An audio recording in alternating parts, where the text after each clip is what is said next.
Welcome to the Asset Coach and Tax Strategist YouTube channel. If you're a subscriber, thanks so much for subscribing. If you're a first-time viewer, thank you for spending your time here with us.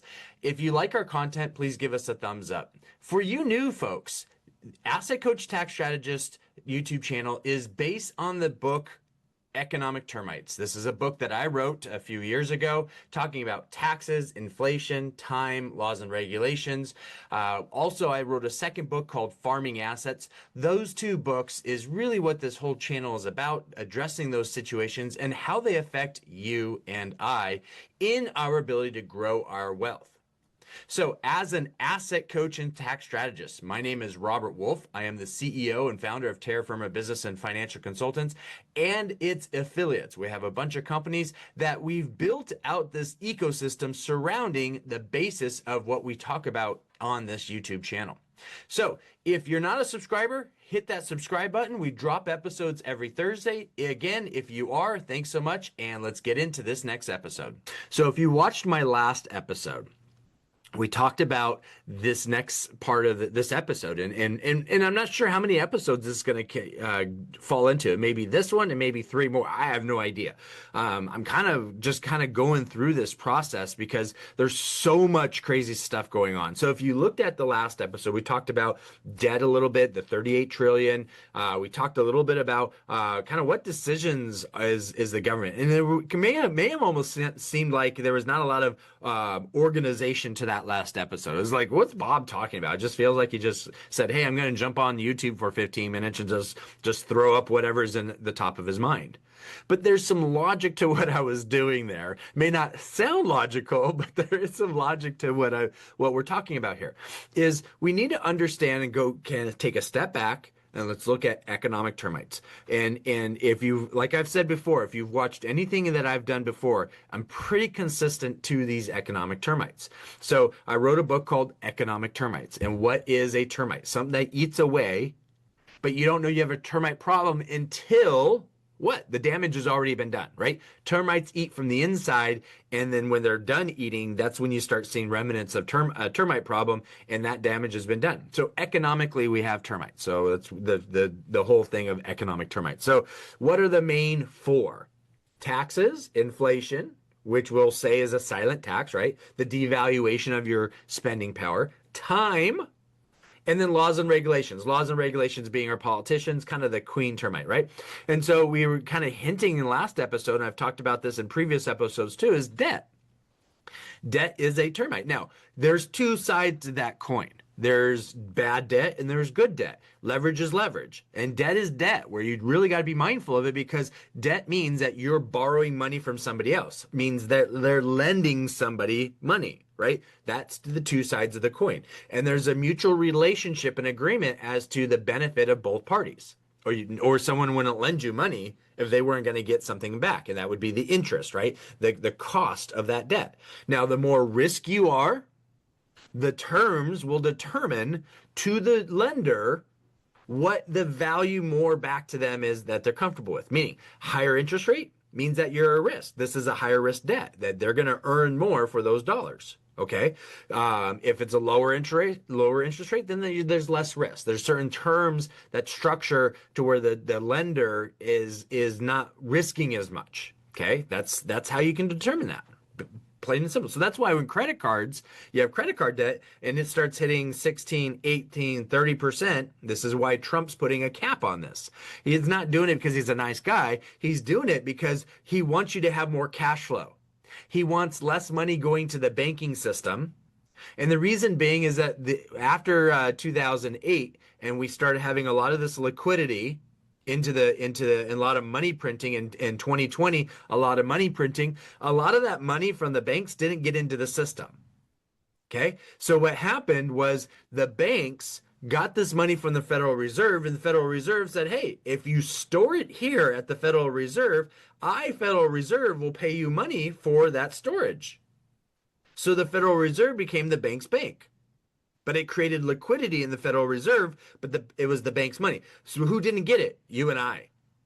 So even though you and I are paying higher inflation, even though the value of our dollar, our spending power is going down, we never got that money into the system. Okay?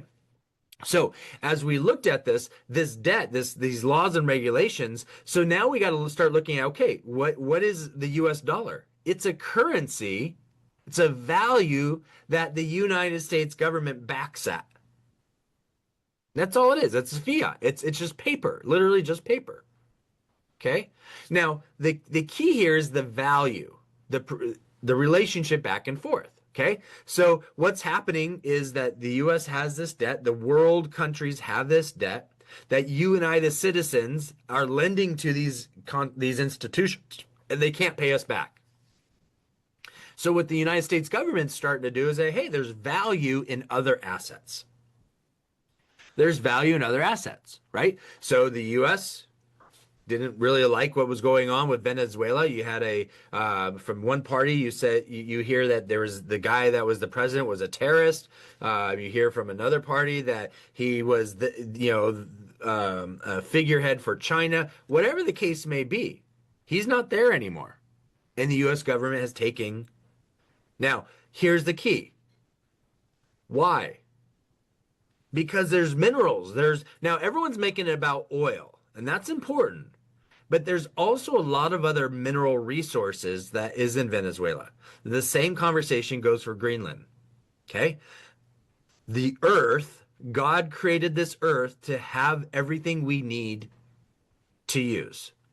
We don't have shipments from Mars coming here. We don't have shipments from other galaxies coming here.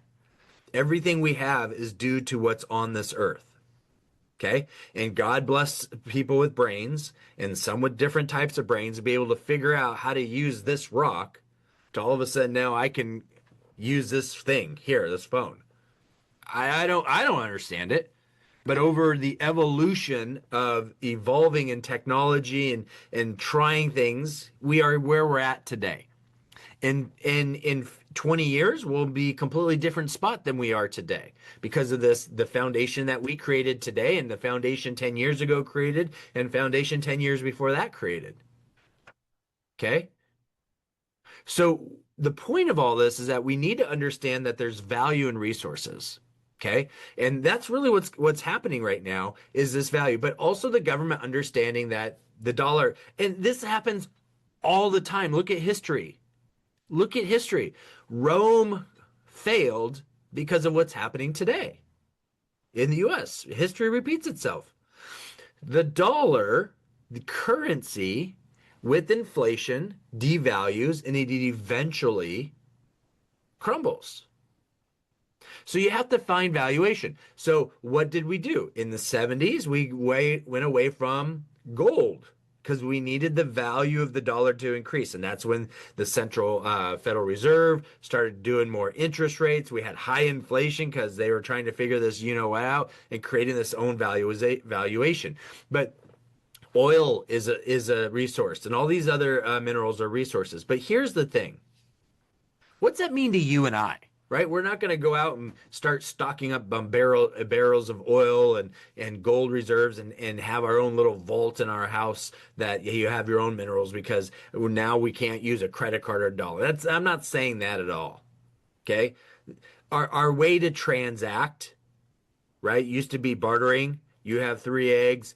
I have a container of milk. We exchange. Now your family has some milk and my family has some eggs, right? Today, that exchange is used with the currency, that valuation that currency is backed by. Okay, that's what's happening right now. If you want to continue to speak English, we need the government to continue to do what they've been doing right now. Okay, now you may not like that. You may not think that's fair. You're here today to have that thought process because of the decisions that we as citizens have made over the years. Some of them are tough decisions. And if you feel like there's 2 sides to a coin. You may not like it, but then there's somebody who does. Just like in Venezuela, there's people who did not like what the US did, but there's a lot of people who liked it as well. Okay? But it's very easy for us to sit in the comfort of our house where we have the same air conditioning or heating, the same temperature year round. We got these nice, wonderful clothes, this great transportation. We get all the food wherever we want it, water wherever we want it. We can just flip a switch and lights there. We've created this environment we have. Okay? Not everybody in the world has this environment we have. We've created it and we've done what we can to earn it. Now, some of these other areas do benefit from that from globalization. But what's happening now is I think a globalization right now. We're seeing that it didn't really necessarily work to our benefit. And so because of what's going on with China and some of these other BRICS and some of these other countries, now we have to be more regional. I heard one YouTuber talking about it. I thought it was really smart and good point is that globalization has broken down. Now we're looking at regionalization, meaning that North America, South America, continent type regions. Okay. Now the thing that sucks for Europe is that yes, Europe is a continent, but they're connected to Asia and they're connected to two communist countries that are landmass and resource wise way more than Europe. Middle East, same thing. Okay, they're all connected. We're not. We have the luxury. Now, there are certain pathways to the U.S. That's the point of Greenland. That's why Trump's looking at Greenland. It's a pathway. These trade routes. How are resources going to get from one country to another? This is no different than medieval times. But why are we bringing all this up? Because we need to understand in our life, what do we do with this? Well, we gotta look at the basics of, so Robert Kiyosaki always talked about assets. So, and if you haven't followed him on like Facebook or anything like that, I'd recommend following him.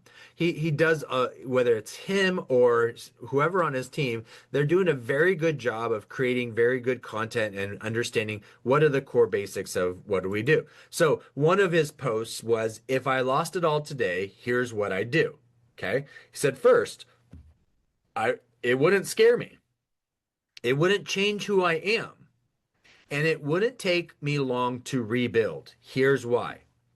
Now, that statement sometimes confuses people because they don't think money comes from money. It doesn't. Money comes from skills.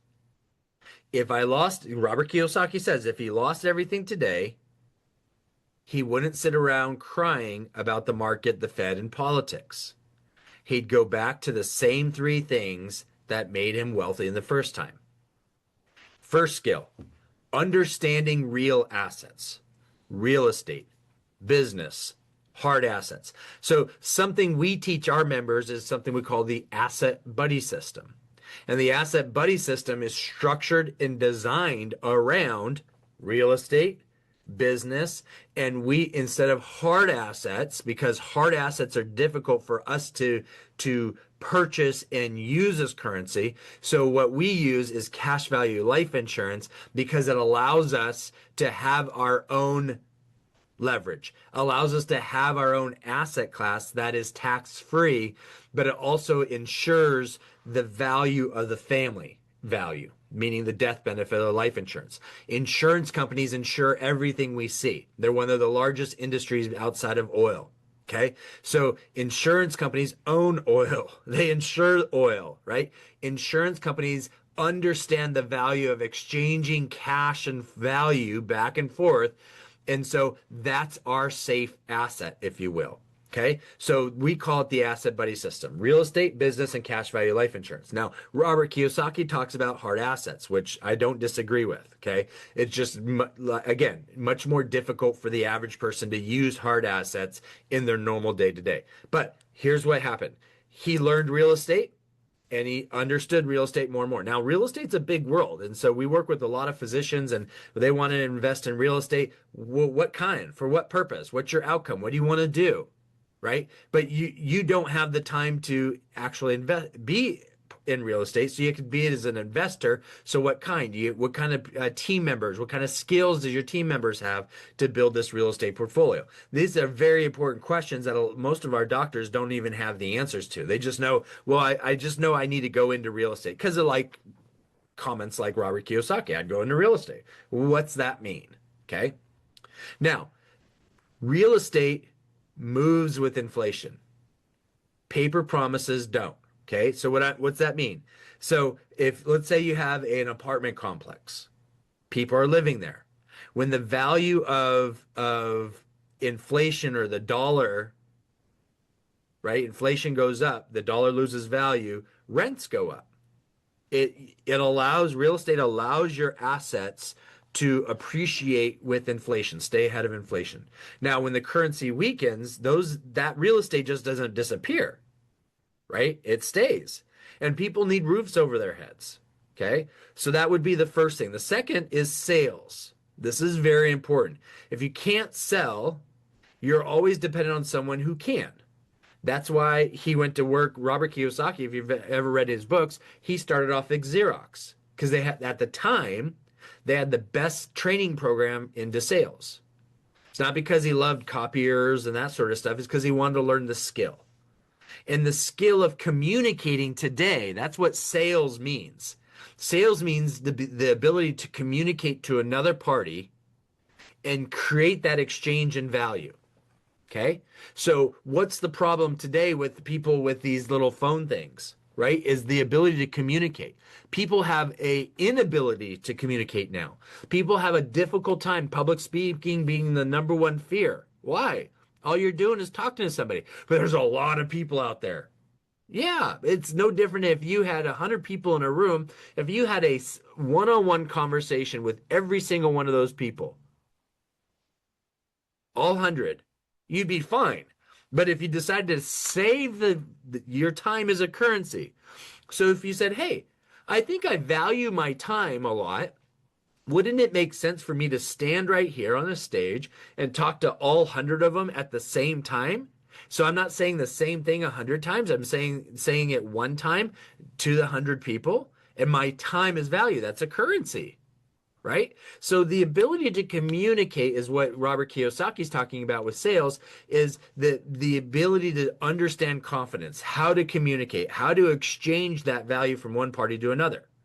So important. So if you have kids and you're not teaching them how to communicate, if you're not teaching them how to look somebody in the eye, if you're not teaching them how to shake a hand, if you're not teaching them how to respect other people's boundaries and the kind of this spacing between each other and communication, not being in somebody's face, but not being way far away to where you're yelling at somebody, right? If you're not teaching the skill of communication to your kids, you're not putting them in a position to succeed in life. Okay. And this is very, very important. One of the number one things I hear people talk about their doctors is that they don't have very good communication skills. Well, most times doctors don't learn how to communicate. They build the skill in doctoring, but a lot of times they don't have anyone teaching them the skill, even though they are doctoring. So if you have a bad habit and you keep doing the bad habit, what is it? It's a bad habit still. Okay. And over a period of time, it can create something really bad in your world. Same thing with good habits. You have a good habit, you have good habits, and things improve. So how do you learn good habits versus bad habits? By learning, educating, by understanding that, oh, I do have I don't speak to my patients very well. How do I improve that? Then your life gets better, because you changed. And then not only your communication with your patients change, your frustration starts to diminish, your communication with your staff, nurses, employees at the hospital, whatever the case may be, changes. Your frustration and your stress reduces. Then you can go home, and now your communication at home changes. You see what I'm talking about here? The ability to communicate is a skill that is extremely valuable. Now, the skill of understanding debt. How to use debt intelligently. Now, poor people tend to fear debt because you have people like Dave Ramsey talking bad about it, which is true. You shouldn't use a credit card. It's not good debt. And here, the scam about credit cards is they tell you, oh yeah, you're approved for $10,000. You're like, sweet, I can use 10,000 like in a normal loan. So when you go buy a car, what do? You buy a car, the car's $30,000. Your interest rate's fixed. You know what your payments are. And so we translate that into credit card debt. Oh, great, I got $10,000. No, that's not how it works. The interesting thing is that the more of that 10,000 you use, meaning more of that credit card you use, the more you're borrowing, you become more of a risk. So what happens to your interest rate? It goes up because it becomes more expensive. And the closer you get to that limit, the more expensive those dollars are. Okay? So understanding the tool of debt. So what the wealthy do is they say, oh, okay, so if I have an asset, so let me go buy a house. Well, I have a house. I live in a house. Well, your primary resident is a debt. It's a liability. It's not making you money. Well, but Bob, it's appreciating. Yeah, that's paper. You don't get any of that unless you sell it and you take the cash, right? Or you finance it, right? And you take the cash out. That debt, if it's used to buy another asset, then that debt is good. But if you take the cash out of your house and you use that to buy a boat, that cash, that debt is bad. See what I'm saying? Is that debt is a tool to leverage assets, to leverage acceleration of growth of cash flow, value increase. That's what's important. They don't teach this anywhere. They just want to say debt's bad. No, no, no. Debt can be a good leverage tool. Now, but Bob, you were talking about the U.S. debt. Yeah, yeah. But what is the U.S.? The richest country in the world. It controls, you and I as consumers control the world economy. So the debt has been used to create an asset. But like I said, all debt not controlled becomes bad. And that is the problem, is that our government kept spending because our politicians kept getting greedier and making bad decisions. And this globalization and sending U.S. tax dollars to other countries, that's our money. Those dollars just don't just appear. Well, they did just appear. But we're backing them as citizens. Okay? That's bad debt because we're not getting anything in exchange. But here's the crazy thing. If we were to go get something from that country in exchange, what happens? Then we have a certain political party that says, oh, you're being bad, you're trying to take over, blah, blah, blah, blah, right? Or the world. They don't understand the business that is being created here, the value of that debt. So when you have politicians that don't understand this and they're in political world, they're getting wealthy off their own greed. They're using our hard-earned dollars to create wealth, but it's not wealth for us, it's wealth for them. And they're taking debt that could be good and they're turning it into bad, but it's beneficial for them. You see what I'm saying? So debt is a tool. A hammer can be very valuable. You can build a house or build a cabinet with a hammer, but you can also use a hammer as a weapon. Okay? So it's a tool. And it's dependent on the person holding that tool and what they're using that tool for. Okay, so we need to make sure that we understand this structure and how do we build this. Okay, so we have to focus on this. This is very important, and I think we need to understand that these assets are important. Okay, so let's continue this conversation in the next episode. If you haven't subscribed, this is a great time to subscribe. Okay, because we're going to continue this conversation and walk through this process into the next step. And the next episode, we're going to continue with Robert Kiyosaki, but we're going to bring in some of Warren Buffett's philosophies and what he did from his perspective, because it's two different perspectives, both billionaires, both built wealth differently. And we'll talk about that in the next episode. So if you haven't subscribed, hit subscribe. If you like this content, please give us a thumbs up. We appreciate you. Make it a great day.